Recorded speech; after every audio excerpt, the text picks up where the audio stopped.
Hello students, now today we are going to study development of female gametophyte। आज हम लोग पढ़ेंगे development of female gametophyte, इसको ही बोला जाता है development of embryo sac। Okay, now before starting with this, you should know the structure of anatropous ovule।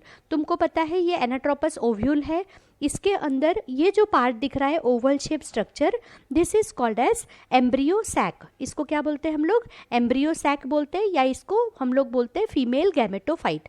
तो ये डेवलपमेंट कैसा होता है इनसाइड द ओव्यूल, ओव्यूल के अंदर ये एम्ब्रियो सैक कैसा बनता है, that is called as development of embryo sac और डेवलपमेंट ऑफ फीमेल गैमेटोफाइट। अब डेवलपमेंट ऑफ फीमेल गैमेटोफाइट क्यों बोलते हैं? क्योंकि यहाँ फीमेल गैमेट कौन है? एग है। एग कैसे बनता है? एग का पूरा ये जो एपरेटस रहता है, this is called as female gametophyte. तो जस्ट इमेजिन करो कि अभी ये एम्ब्रियो सैक नहीं है and we are going to study how this development of embryo sac is going to take place. हम लोग अभी इमेजिन करेंगे कि एम्ब्रियो सैक नहीं है यहाँ पे, और अब ये जो सेल दिख रहा है इसको बोलते हैं न्यूसेलस। ये जो सेंट्रल बल्की पार्ट दिख रहा है ग्रीन कलर का, this is called as nucellus. और न्यूसेलस बना रहता है बहुत सारे पैरेन्काइमा सेल से। क्या पढ़ रहे हैं हम लोग? We are studying development of female gametophyte, मतलब ये वाला स्ट्रक्चर कैसे डेवलप होता है। इसके पहले हम लोग पढ़ेंगे कि ये जो स्ट्रक्चर रहता है, अभी इमेजिन करो कि एम्ब्रियो सैक नहीं है, तो ये जो ओवल शेप का ग्रीन कलर का पार्ट दिख रहा है, this is called as nucellus. इसको हम लोग बोलेंगे न्यूसेलस। न्यूसेलस बना रहता है पैरेन्काइमा सेल से। बहुत सारे पैरेन्काइमा सेल्स में से एक cell, one cell behaves differently. मतलब देखो, ये जो एक सेल है, एक सेल थोड़ा सा अलग सा बिहेव करता है, डिफरेंट बिहेव करता है, मतलब उसका शेप और फंक्शन थोड़ा चेंज हो जाता है। ऐसा सेल को हम लोग बोलते हैं आर्चीस्पोरियल सेल।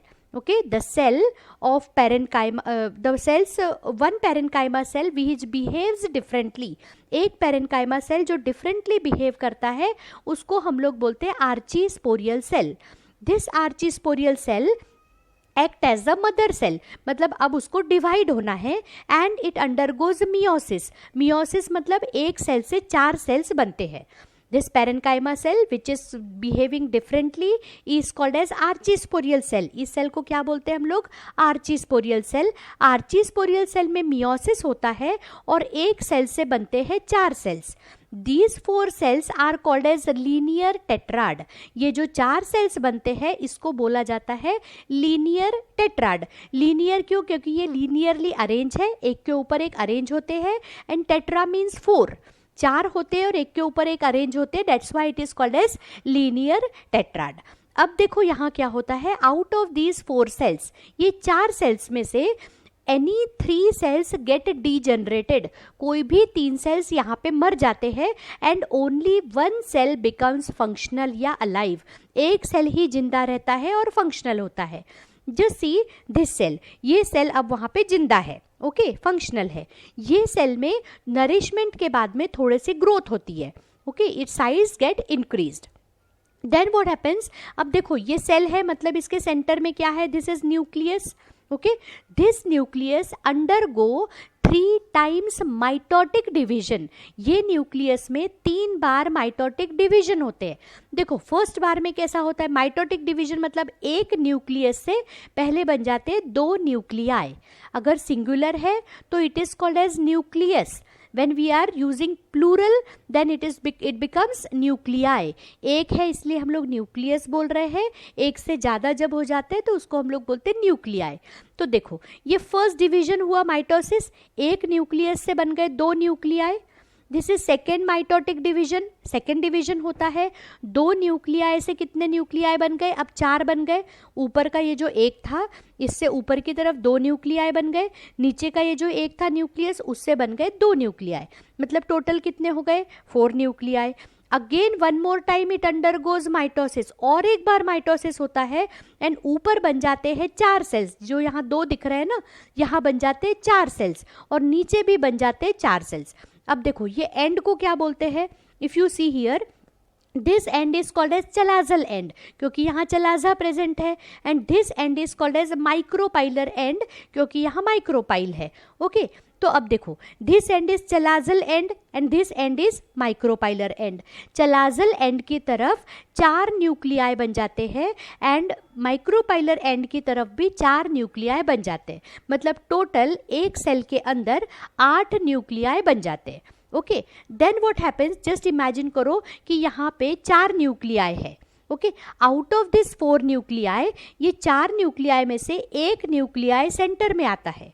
नीचे भी 4 न्यूक्लियाई थे, नीचे के 4 न्यूक्लियाई से एक न्यूक्लियाई सेंटर में आता है।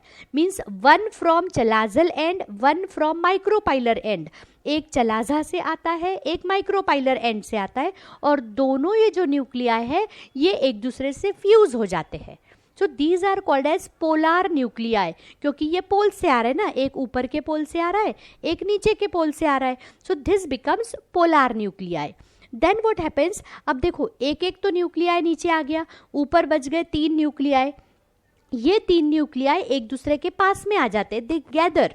ओके, और बाद में क्या करते हैं, ये आजू बाजू में अपने सराउंडिंग में सेल वॉल फॉर्मेशन कर लेते हैं। न्यूक्लियाई के आजू बाजू में जब सेल वॉल आ जाती है तो इट बिकम्स सेल। तो ये देखो यहाँ ऊपर बन गए 3 cells. Same thing is happening towards the micropylar end. Micropylar में भी जो 3 न्यूक्लियाई थे उसमें से भी वो लोग अपने आजू बाजू में सेल वॉल बना लेते हैं। सो दे बिकम्स 3 सेल्ड। ऊपर भी 3 सेल, बीच में का जो है ये पोलार न्यूक्लियाई, दोनों न्यूक्लियाई फ्यूज हो गए और नीचे भी गैदर हो गए। अब ये जो ऊपर के 3 सेल्स बनते हैं इसको बोला जाता है एंटीपोडल सेल्स। क्या बोला जाता है इसको? एंटीपोडल्स भी बोलते हैं, या it is called as antipodal cells. बीच के जो 2 न्यूक्लियाई का फ्यूजन होता है यहाँ पे भी ये अपने आजू बाजू सेल वॉल बना लेते हैं and it becomes secondary nucleus. Okay, नीचे के जो 3 सेल्स रहते हैं उसमें से एक सेल बन जाता है एग। एग बोलते हैं या इसको बोलते हैं ओवम, और it is also called as female gamete. ठीक है, इसके आजू बाजू में 2 सेल्स रहते हैं जो गार्ड की तरह सेल्स दिख रहे हैं। These are called as synergid. क्या बन गया यहाँ पे, एक सेल के अंदर 3 ऊपर सेल्स बन गए, those are called as antipodals. बीच में जो पोलार न्यूक्लियाई फ्यूज हुए थे इसको बोला गया अब सेकेंडरी न्यूक्लियस, और नीचे में जो 3 सेल्स गैदर हुए हैं उसमें से एक बन गया एग, दैट इज ओवम या फीमेल गैमेट, और उसके जो आजू बाजू में 2 सेल्स रहते हैं it is called as synergid. So in this way development of female gametophyte takes place. क्योंकि यहाँ फीमेल गैमेट बन गया ना, तो this is called as development of female gametophyte, या इसको एम्ब्रियो सैक भी बोला जाता है, क्योंकि आगे जाके यहाँ एम्ब्रियो बनता है, और सैक मतलब बैग जहाँ की एम्ब्रियो प्रेजेंट रहता है। That's why it is also called as embryo sac. So here we have completed development of female gametophyte. अब इसका क्वेश्चन कैसे पूछेंगे? This question can be asked for 4 mark. सीधा सीधा क्वेश्चन भी पूछ सकते हैं, describe the development of female gametophyte और describe the development of embryo sac. इसके अलावा ऐसा भी क्वेश्चन पूछ सकते हैं, they can ask you the question describe the development of 7 celled 8 nucleated structure. 7 celled मतलब देखो यहाँ पे 1 सेल, 2, 3, ये बीच का 4, ये 5, 6, 7, टोटल 7 सेल्स हो गए। 7 सेल्ड 8 न्यूक्लिएटेड, मतलब देखो न्यूक्लियस कितने हैं, 1, 2, 3, 4, 5, 6 और यहाँ पे 2 है, मतलब 7 और 8। That's why this structure is called as 7-celled 8 nucleated structure. So here we have completed all about development of female gametophyte. Thank you.